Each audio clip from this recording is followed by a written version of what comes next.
My name's Sarah, and if you're expecting a fairy tale, you might want to look elsewhere.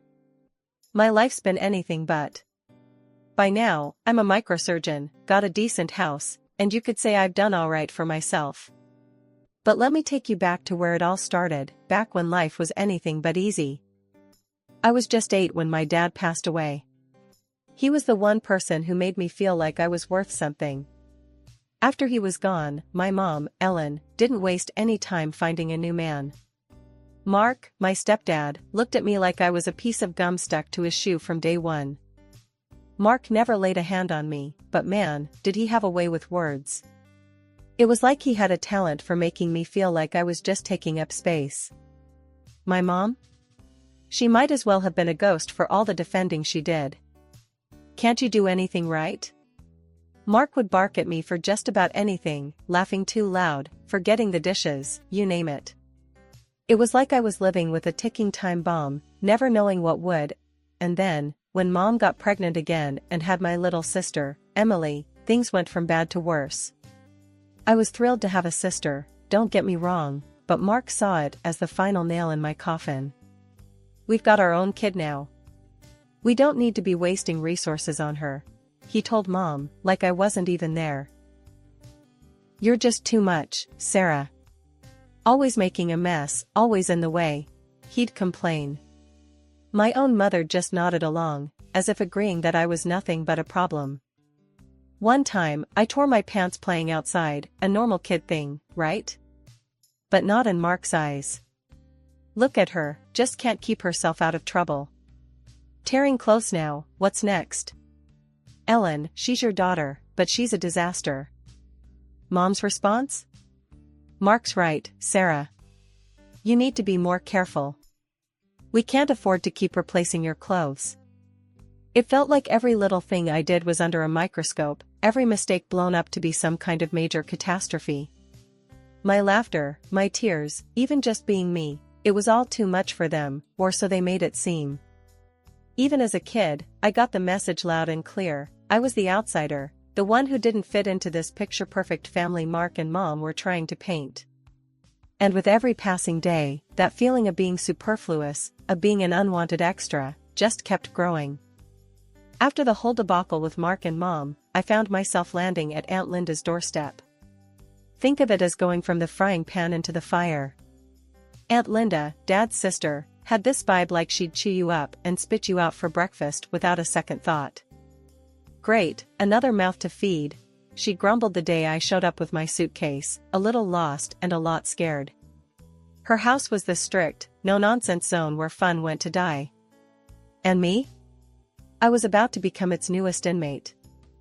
The rules were simple, do as told, don't mess up, and maybe, just maybe, you'll get through the day without a lecture. Fat chance of that happening with me being, well, me. Can't you do anything right, Sarah? Aunt Linda's favorite greeting, usually after I'd done something like leaving a light on or not making my bed so you could bounce a quarter off it. One day, I forgot to take the trash out, a mortal sin in Linda's house. You're just as useless as your mother said. Can't even remember a simple task, she barked, her voice sharp enough to cut glass. I'm sorry, Aunt Linda. It won't happen again, I stammered, trying to keep my voice steady. Apologies were like fuel to her fire, though. Sorry doesn't cut it, girl. You live under my roof, you follow my rules. Got it? Or is that too complicated for you to understand? Her words were like daggers, each one hitting its mark. It wasn't all bad, though. Some days, when I managed to stay under the radar, I'd find a quiet corner and lose myself in books, my escape from the constant criticism. But even that was a gamble. Reading again? That's not going to get you anywhere. You need to learn to do something useful, Linda would scoff, as if reading was a crime. The worst part wasn't the chores or the strict rules, it was the loneliness. I missed my sister, Emily, and even though Mom and Mark were no saints, there was a part of me that longed for something familiar, something like home. But Aunt Linda's place? It felt more like a prison. One evening, I tried to cook dinner, a peace offering of sorts. I was no chef, but I figured spaghetti couldn't be too hard. Boy, was I wrong. The sauce ended up everywhere but in the pot, a literal hot mess. Linda walked in, and her face went from 0 to furious in a second. What in the world do you think you're doing? This kitchen is a disaster. I wanted to help. To make dinner, I mumbled, my attempt at being helpful turning into yet another failure. Help? You call this helping? You've just made more work for me. Don't ever try this again. You're more trouble than you're worth, she snapped, her words stinging like salt in a wound. That night, I cried myself to sleep, not for the first time since landing in her care. It was clear I was nothing but a burden to her, just like I had been to Mom and Mark. The message was loud and clear, I didn't belong anywhere. The worst part wasn't the constant chores or the never-ending criticism, it was the way she made me feel about myself. You're just worthless, you know that? No wonder your mom dumped you here.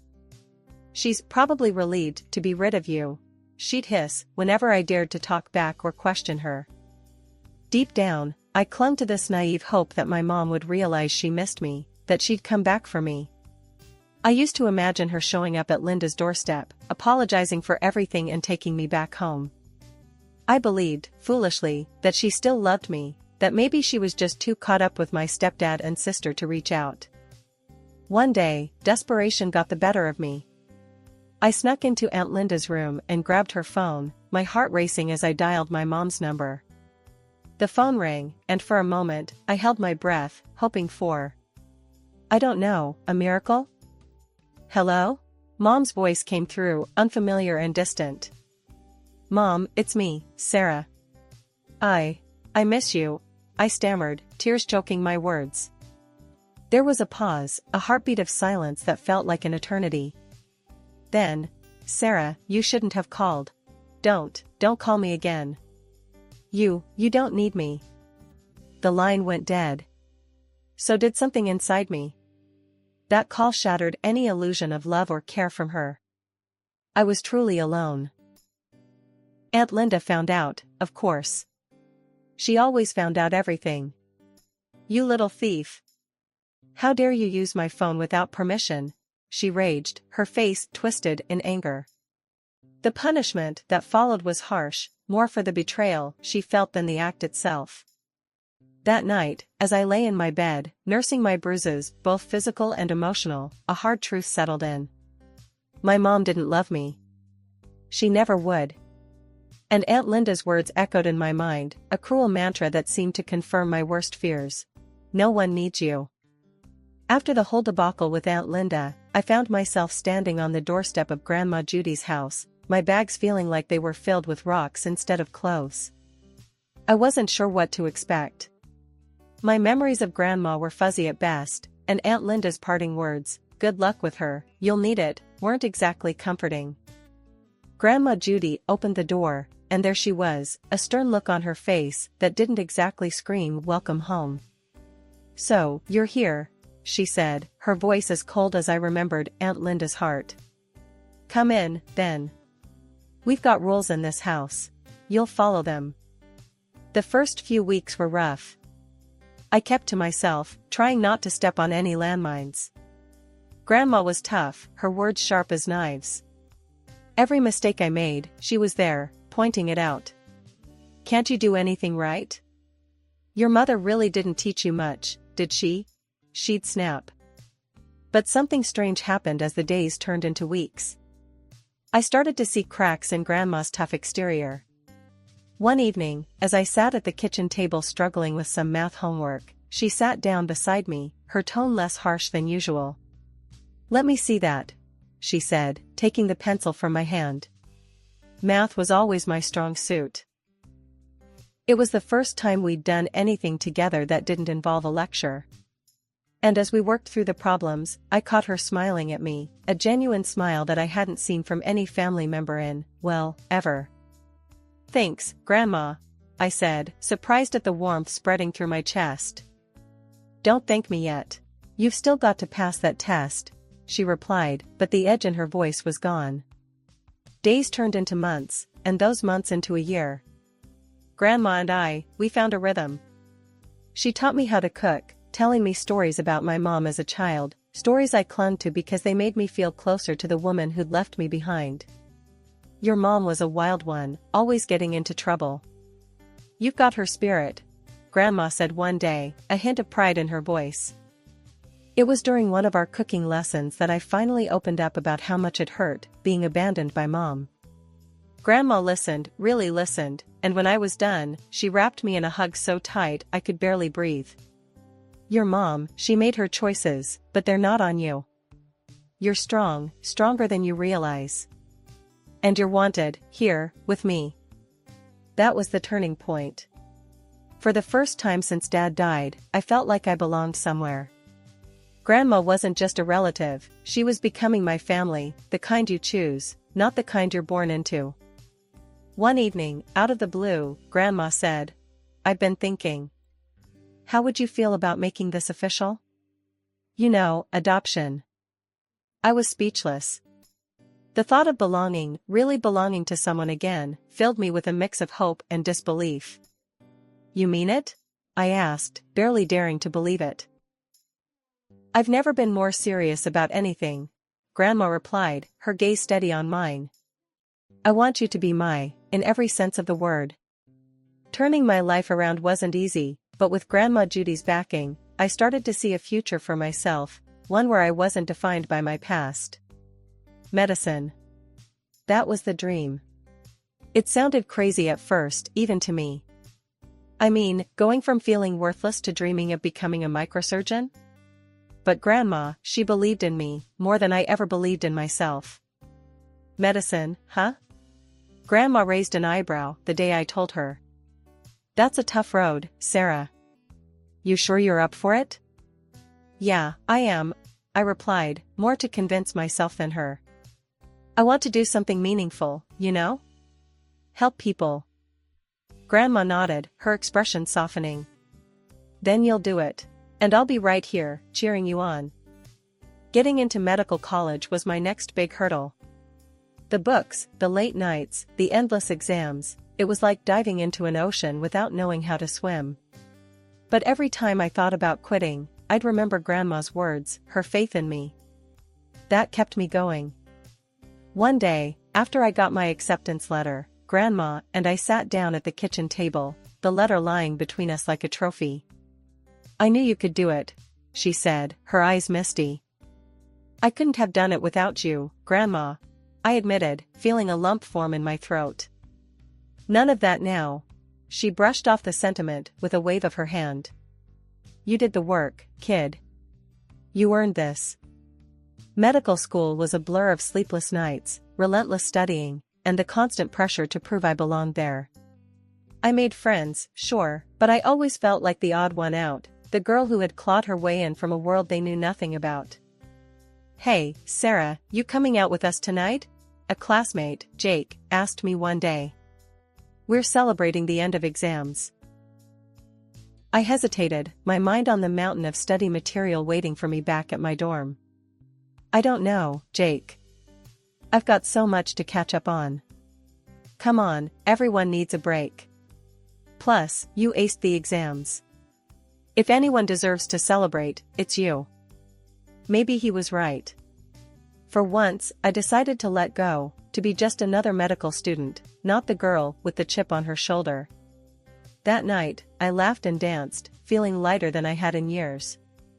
But as medical school progressed, the challenges grew tougher. There were moments when I felt like I was in over my head, drowning in a sea of knowledge I could never fully grasp. One particularly tough day, after failing a simulation test, I called Grandma, fighting back tears. I don't know if I can do this, Grandma. It's just so hard. Sarah, her voice was stern, yet gentle, over the phone. You faced harder things in life than this. You're going to be an amazing doctor. Now, dry those tears and get back to it. You hear me? Her words were like a beacon in the storm. I dug my heels in, refusing to let this dream slip through my fingers. I studied harder, pushed myself further, and slowly, things started to click. The day I graduated, Grandma was there in the front row, her face beaming with pride. "I told you, didn't I? My granddaughter, the doctor," she said, wrapping me in a hug that felt like home. "Thanks, Grandma," I whispered, holding back tears. "For believing in me when no one else did. Always, Sarah. Always." Graduating from medical college was a milestone, sure, but it was the internship that really tested me. Long hours, tough cases, and always that pressure to prove I belonged there. But every time I felt like I was in over my head, I'd think back to what Grandma Judy had taught me about strength and perseverance. "Remember, Sarah, it's not about how hard you hit. It's about how hard you can get hit and keep moving forward," she'd say, her voice a steady presence in my mind during those grueling nights at the hospital. Our conversations, whenever I managed to snatch some time away from the hospital, were my lifeline. We'd sit in her kitchen, sipping tea, and I'd share every detail of my day, every success, and every setback. She'd listen, really listen, and then offer her nuggets of wisdom. "You're doing important work, Sarah. Healing others, that's a noble path," she'd say, her eyes twinkling with pride. And in those moments, I felt like I could do anything. But life has a way of throwing curveballs when you least expect them. Just as I was settling into my role, feeling like I was finally contributing something meaningful, Grandma Judy passed away. It was sudden, a shock to my system that left me reeling. She was my rock, my family, and suddenly, she was gone. Organizing the funeral was one of the hardest things I've ever had to do. I wanted it to be perfect, a fitting tribute to the incredible woman she was. But as I looked around the chapel, I realized something heartbreaking. There were no relatives there, no blood family. Just friends, colleagues, and the many lives Grandma Judy had touched. It was a stark reminder of how alone I truly was in that familial sense. Yet, as I stood there, delivering the eulogy, I felt a strange sense of strength. Grandma Judy had taught me well. She'd prepared me for this moment, not just to face the world without her, but to do so with grace and courage. "After everything, it's just me now," I said, my voice steady, despite the tears threatening to fall. "But I carry a piece of her with me, in every life I touch, in every decision I make. She was my family, my everything. And though she's gone, her legacy lives on through me." The silence of my apartment was a sanctuary, a rare moment of peace in my otherwise hectic life. That was until the knock came, sharp and insistent, echoing through the room like a foreboding omen. I hesitated, knowing instinctively that whatever lay on the other side of that door was not going to be good. My intuition didn't disappoint. Opening the door, I was met with the all-too-familiar faces of my past, Ellen, my mother, with her practiced smile that never quite reached her eyes, Mark, my stepfather, whose disdain for me was barely concealed beneath his surface-level politeness, and Emily, my half-sister, looking uncomfortable and out of place. Mom wasted no time. "Sarah, darling, we've missed you. It's been too long." Her voice was sugary, the falseness of her affection grating against my nerves. I chuckled. "Really? Because it feels just right to me. What brings you here after all these years?" Mark intervened in the conversation. "Cut the crap, Ellen. We're not here for a family reunion. We're here about Judy's inheritance." The mention of Grandma Judy's name tightened my chest, a mix of grief and anger swirling within me. Mom couldn't stand it. "Sarah, we're here for our share. You know, of Judy's things. It's only fair," she declared, her voice a mix of entitlement and false sweetness. I couldn't help but scoff at her audacity. "Fair? You're talking to me about fair now? After 19 years of radio silence?" She bristled at that, her eyes narrowing. "Don't be ungrateful, Sarah. You've made a fortune for yourself, and now with Judy's inheritance. Well, it's only right you share." The laughter that burst from me was sharp, almost bitter. "Ungrateful? You've got some nerve. You left me, remember? I owe you nothing." Their audacity was astounding, their presence in my home a stark reminder of the pain they'd caused. Mom's face tightened, a mix of anger and something else, maybe shock. You're rich now, a successful doctor. And Judy's inheritance. You must give us our due, or we'll take this to court. We'll claim alimony. That's when I let the bomb drop. Good luck with that. Judy adopted me. Legally, you're nothing to me now. The color drained from her face, and for a moment, I almost felt sorry for her. Almost. Mark's face darkened, his posture stiffening as he stepped closer, his voice a low growl. You think you've won, huh? You'll regret this, Sarah. You haven't seen the last of us. But they didn't scare me. Not anymore. I've dealt with worse. I'm not afraid of you. Now, please leave my apartment, I said, my voice steady.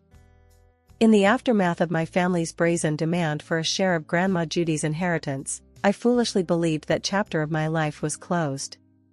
How wrong I was. Their audacity knew no bounds. They had taken up residence in Judy's house as if it were their ancestral right. The news came from Mrs. Henderson, a neighbor with a penchant for keeping an eye out, her voice tinged with worry over the phone. Sarah, dear, I thought you should know, there are people living in your grandma's house. Didn't seem right not to tell you.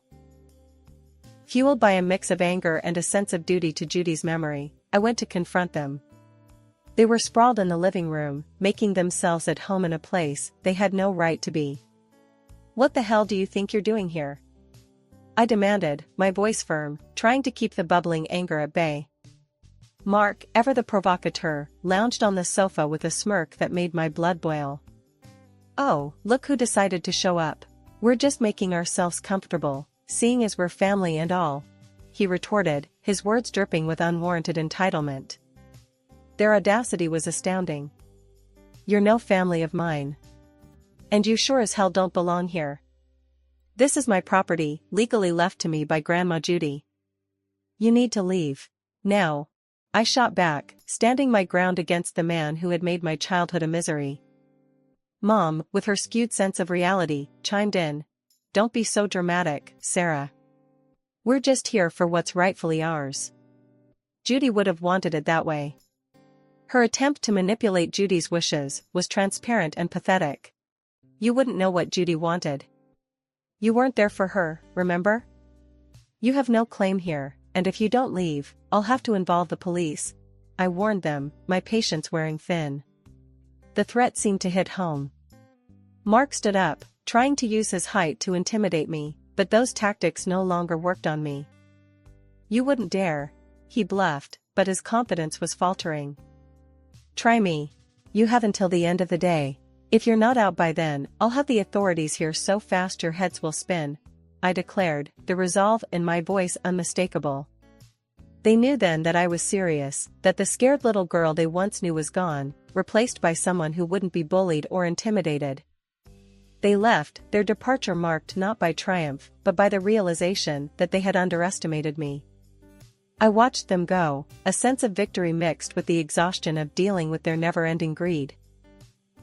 In the days following the showdown, a semblance of peace had begun to settle over me. But that tranquility was shattered by a call from Mrs. Henderson. Sarah, dear, you need to come over. Someone's gone and broken the windows at your grandma's place. Rushing over, the sight that greeted me was a jarring reminder of the spite my family was capable of. I bet it was Mark, I muttered under my breath, my suspicions voiced aloud without proof to back them. Mrs. Henderson, ever the watchful guardian of our street, chimed in with a revelation that sparked a flicker of hope amidst the anger. You know, I've got those cameras installed. They point right over here. Maybe we caught who did it. Together, we pored over the footage, the grainy images flickering on the screen until the unmistakable figure of my stepfather appeared, stones in hand, malice in his actions. Armed with the evidence, my next call was to the police. I explained the situation, my voice steady, the evidence clear. I have video proof of my stepfather vandalizing the property. He's caused significant damage. The officer on the line was sympathetic, promising swift action.